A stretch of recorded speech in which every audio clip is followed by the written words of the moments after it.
Bonjour bien-aimés frères et sœurs, bienvenue dans notre partage quotidien Living Word. Ce matin, la grâce du Seigneur est sur nous, sa présence nous rassure. Seigneur, quand je marche dans la vallée de l'ombre de la mort, je ne crains aucun mal, car tu es avec moi, ta houlette et ton bâton me rassurent. Tu es notre forteresse, notre haute retraite, que la gloire te revienne dans le nom de Jésus. Bienvenue dans notre partage quotidien. Ce matin, nous allons parler de la part de Dieu.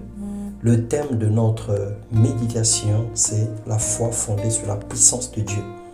Et nous lisons dans 1 Corinthiens 2, le chapitre 3, au verset 5, il est écrit « Moi-même j'étais auprès de vous dans un état de faiblesse, de crainte et de grand tremblement, et ma parole et ma prédication ne se reposaient pas sur les discours persuasifs de la sagesse, mais sur une démonstration d'esprit et de puissance, afin que votre foi fût fondée non sur la sagesse des hommes, mais sur la puissance de Dieu. » Bien-aimés frères et sœurs, il y a des vérités que nous ne pourrons ignorer.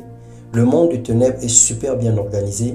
Le diable a une longueur d'avance sur nous car il connaît la parole mieux que nous, simplement parce qu'il était un ange de lumière et il vivait auprès de Dieu. C'est un accusateur et il sait comment nous affaiblir en passant par nos manquements et nos faiblesses. Cependant, il y a une chose qu'il ne saisit pas et qu'il ne peut pas comprendre. Il ne peut pas écouter. C'est la prière en esprit, c'est les soupirs inexprimables et la foi d'un chrétien, la foi fondée sur la puissance de Dieu. Parce que c'est l'expression du surnaturel, de choses invisibles qu'on appelle à l'existence et le diable ne peut pas le comprendre. Parce que pour lui, c'est surprenant, c'est du tout à coup. Naturellement, la foi vient de ce que l'on entend et ce que l'on entend, c'est la parole de Dieu.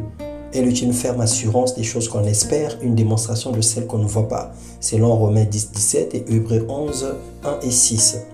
Au-delà des situations naturelles, au-delà des promesses de Dieu, Dieu nous a équipés de sa puissance. C'est un pouvoir illimité qu'il nous communique par le Saint-Esprit pour gérer toutes les situations spirituelles, pour opérer dans le surnaturel et combattre les œuvres infructueuses de ténèbres. Au-delà de nos cinq sens, la foi fondée sur la puissance nous emmène à renverser les plans du diable dans le domaine où il ne peut nous contredire, où les simples prières et les jeûnes et autres n'ont pas pu apporter la solution.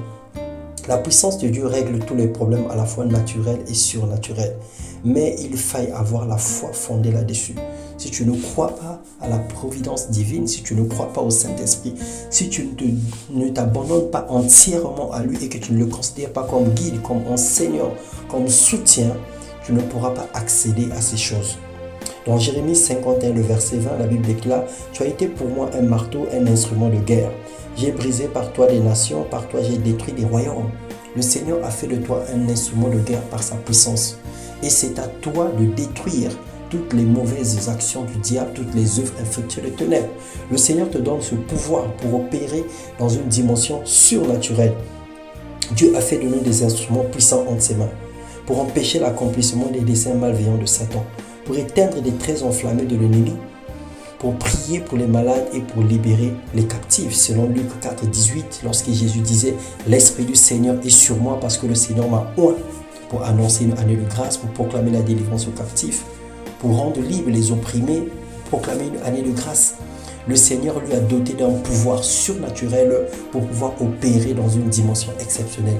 Et Jésus avait raison lorsqu'il disait « Si vous avez la foi, si vous croyez, vous ferez des grandes choses, de plus grandes même que ce que j'ai fait. » Parce qu'il savait que la puissance du Saint-Esprit est une puissance illimitée. Et il a même dit qu'il était avantageux qu'il s'en aille afin que vienne le Saint-Esprit, le consolateur, l'Esprit de vérité qui devrait venir pour nous enseigner toutes choses et qui est là depuis le jour de la Pentecôte. Une simple parole ou promesse de la Bible ne peut pas guérir si la puissance de Dieu ne l'accompagne pas. Élève ta foi, mon frère, élève ta foi, ma sœur. De même que tu crois à la parole, crois aussi à la puissance illimitée de Dieu. Œuvre dans la dimension du surnaturel, aspire à la plénitude et demande à Dieu d'aiguiser les dons spirituels qu'il a mis en toi.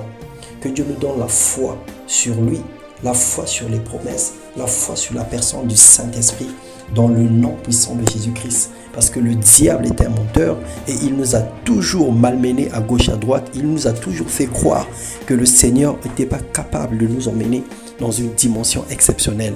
Mais ce matin, ce jour, dans le nom de Jésus-Christ, que le Saint-Esprit ôte les écailles de nos yeux, qu'il nous convainc, qu'il nous parle et qu'il nous emmène dans une dimension supérieure de grâce au nom de Jésus-Christ. Amen.